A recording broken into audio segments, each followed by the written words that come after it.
So I'm sure everybody is familiar with what happened on Stephen Colbert's show on CBS just a week and a half ago when the network decided to pull an interview that Colbert had recorded with Democratic candidate James Tallarico.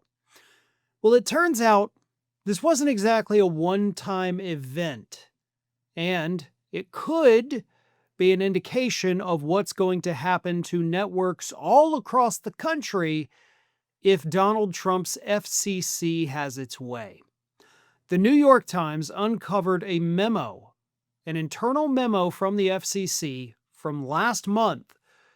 And in that memo, they were actually discussing ways to change the rules for broadcast television to where you can't put a political candidate or even an elected official on television if it is for, quote, partisan purposes, unless the FCC has given you approval.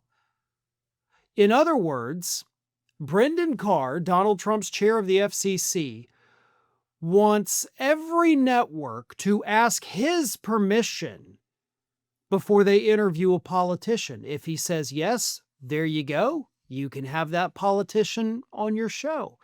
If he says no, can't do it, or you face massive, possibly millions of dollars worth of fines. And I think we all know how that is going to end. Obviously, Fox News is still going to be able to parade on their gaggle of Republicans and Republican candidate. They're going to be able to have those folks over on Newsmax and One America and Real America's Voice and all that. But should CBS want to interview a Democrat, that's not going to happen. If ABC wants to bring on a couple of Democrats on their Sunday morning shows, probably not going to be allowed either. In other words, the only voices you're going to be hearing coming out of your television are going to be Republicans. That is the plan. That is the goal. That is why this memo exists. I want to read this from the New York Times. In a memo issued last month, the FCC warned that broadcasters might violate rules if they aired interviews motivated by partisan purposes. In practice, this would allow the FCC to determine which candidates get airtime, and it is already having a chilling effect. So I guess I kind of misspoke when I said it was an internal memo because it said the memo was issued, which means CBS had that memo. And CBS knew that, Brendan Carr didn't, pre-approve our interview with James Tallarico. We have to pull it or he's going to punish us.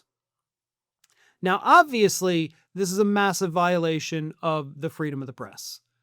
Reagan came into office in the 1980s, changed the rules, got rid of the fairness doctrine, so the FCC does not have any control over what candidates you bring on the air, or what politicians, or what parties. Okay, Reagan ended all of that, for better or for worse, depending on how you slice it, because there were some definite, Reagan doing that is what gave birth to conservative media here in the United States. But it did also allow networks to bring on these, politicians. So the FCC is trying to tell networks that, hey, rules are changing, guys, even though they can't really change those rules.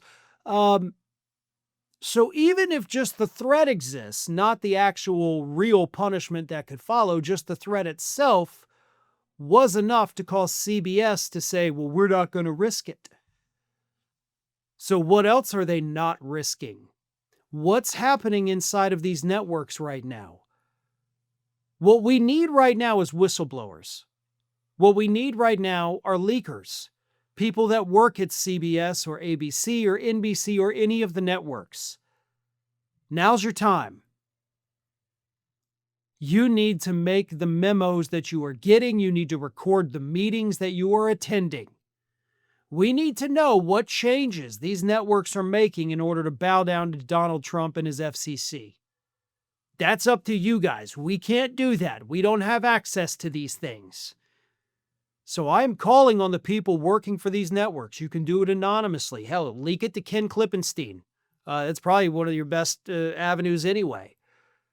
So do it and let the public know what you guys are being told behind the scenes. Thanks for watching, and if you are not already subscribed to the channel, please do so, and do not forget to like and comment and share widely among your friends.